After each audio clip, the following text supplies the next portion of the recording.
Scientists believe that cranes first spread their wings on the African and North American continents, the very cradles of life. From there, they embarked on a slow but determined journey across the world, claiming new lands and skies. Yet, there are two places these elegant travelers never reached: the wilds of South America and the icy stillness of Antarctica. For thousands of years, cranes have been more than just birds, they've been symbols. Symbols of wisdom, of patience, of eternal life. Humanity has admired them since the dawn of civilization. In ancient Egypt, cranes were sacred, the birds of the sun. People believed they carried messages to the gods themselves, and their images were carved into stone temples that still stand today. In Sweden, cranes were called birds of luck. Their return each spring marked the end of long, harsh winters, a promise that warmth, life, and hope were returning. And in Japan, in Japan, cranes are still the messengers of happiness. To this day, people fold delicate paper cranes, believing that 1,000 of them can bring a wish to life. But here's an interesting twist: centuries ago, the Japanese also considered crane meat a rare delicacy, something to be served only at royal tables. In China, too, the crane holds a special place.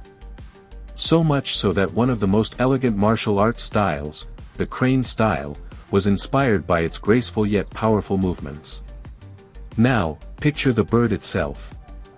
A crane can stand over a meter tall, its long legs like slender reeds, its wings unfolding with quiet majesty. Some people confuse them with herons, but cranes are larger, stronger, and more regal in the air. Among them, the smallest is the demoiselle crane, petite, barely 90 centimeters tall, weighing just 3 kilograms. But when it spreads its wings, reaching 1.5 meters from tip to tip, it becomes a vision of beauty in motion, light, effortless, eternal.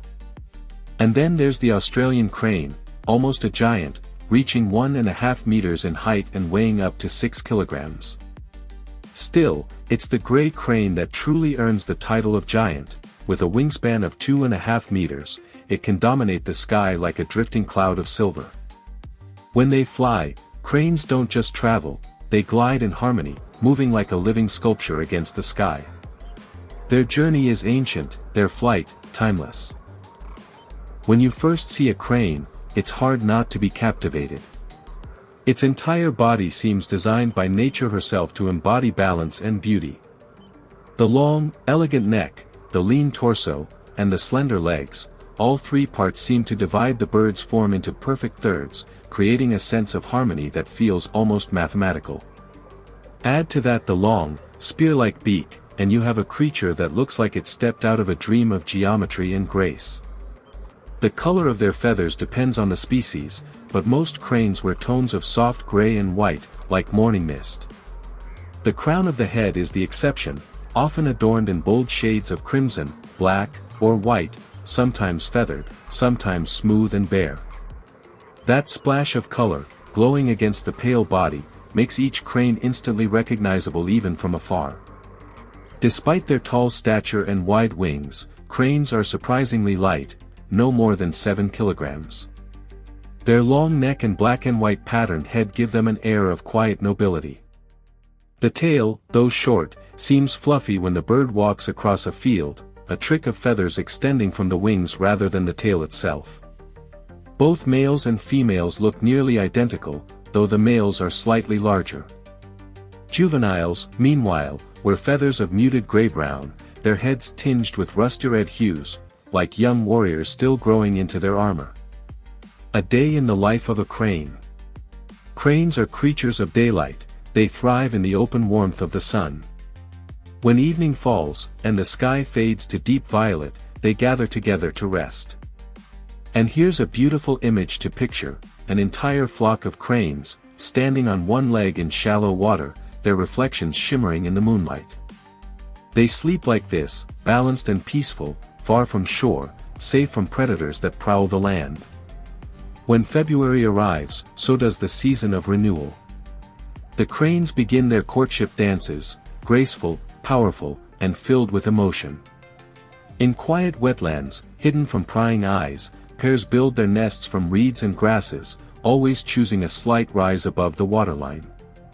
Their coordination and devotion are mesmerizing. Once paired, cranes often stay together for life. Cranes are deeply social beings. They live in structured communities where each group maintains 3 distinct territories, one for resting, one for feeding, and one simply for living and moving about. Within these groups, trust runs deep, but outsiders are kept at a distance. If a stranger approaches closer than 300 meters, the cranes retreat, wary and alert. Every detail of their environment matters to them. They notice every change, a fallen tree, a new pond, a disturbance in the reeds. That's because they return to the same nesting grounds year after year, passing on their chosen places from one generation to the next. The Great Journey South. When autumn winds begin to cool the air, the Great Migration begins. 2 main routes stretch across the world like invisible sky highways. Cranes from Finland and western Russia take the path over Hungary, gliding toward the warm plains of North Africa. Others, those from Scandinavia and Central Europe, travel through France and Spain, before also reaching the African continent. Sometimes, when winters are mild, a few groups choose to stay behind, resting in Germany's gentle marshlands. In flight, cranes form a perfect V-shaped wedge, slicing through the air with effortless unity. Their calls, deep, echoing trumpets, carry for kilometers, guiding one another through clouds and winds. Occasionally, when the weather turns kind, they descend to rest, to preen, to gather their strength before taking to the endless sky again. And when summer returns, the cranes molt. For 2 weeks, they are grounded, unable to fly, a rare pause in their eternal dance with the wind. How long do cranes live? In the wild, gray cranes typically live around 20 years. These majestic birds are known for their loyalty. They choose one mate for life, forming lifelong pairs built on trust and cooperation. Yet, in captivity, cranes have been known to live twice as long, reaching up to 40 years. Out in nature, however, harsh conditions, predators, and disease rarely allow them to reach such an age. There are about 15 known species of cranes today, grouped into 4 genera, each varying in size and build, from the delicate demoiselle crane to the mighty Siberian giant. What do cranes eat? Cranes are true omnivores, and their menu is as varied as the landscapes they travel. They feast on grasses, young shoots, roots, grains, legumes, and berries. But when it's time to raise their young, their diet shifts. The chicks need extra protein. That's when cranes turn to the animal world, worms, snails, insects, and even small rodents. From the moment they hatch, tiny crane chicks are eager explorers. They start foraging almost immediately, though their devoted parents still help feed them. As they grow, young cranes enjoy everything from corn and potatoes to bugs and seeds, learning what it means to survive in the wild. Mating and raising chicks. The mating season is one of the most breathtaking spectacles in the bird world. Picture this, a wide, open wetland at dawn, and in the mist, a male crane begins his courtship dance. He bows deeply, stretches his elegant neck, leaps gracefully into the air, and beats his wings in rhythm, a performance both powerful and poetic. Their calls echo across the marshes, deep, resonant, and impossible to mistake. After mating, the female lays her eggs in late April or early May, usually 2 or 3, though some species lay as many as 9. The eggs range from soft olive tones to warm reddish browns, perfectly camouflaged in the grass. Even though their nests sit among wetlands, cranes build them carefully on small rises of dry ground, safe from flooding. And here's something special, both parents take turns incubating the eggs, a true partnership. After about a month, the chicks hatch, covered in fluffy reddish-brown down. By the second day, they're already on their feet, following their parents across the reeds and shallows, one chick with the mother, the other with the father. After roughly 2.5 months, the young cranes are ready to leave the nest. But they won't begin their own families until they're about 7 years old, proving that even in the bird world, patience is part of maturity. Natural enemies. Out in the wild, cranes have no shortage of natural enemies. But let's be clear, adult cranes are clever, cautious, and incredibly alert. It's the chicks and eggs that face the greatest danger. Many predators, from foxes to raccoons and birds of prey, raid crane nests, devouring the eggs or snatching the helpless young. And then, there's humanity, perhaps the greatest threat of all. As people drain wetlands to make room for farmland, the cranes lose their homes.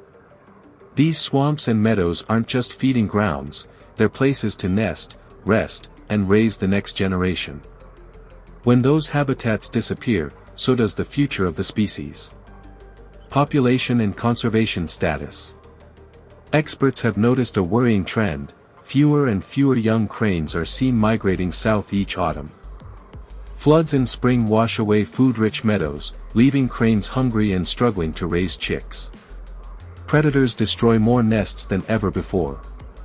Because of this, nearly half of all crane species are now endangered or vulnerable. Some are already on the brink of extinction.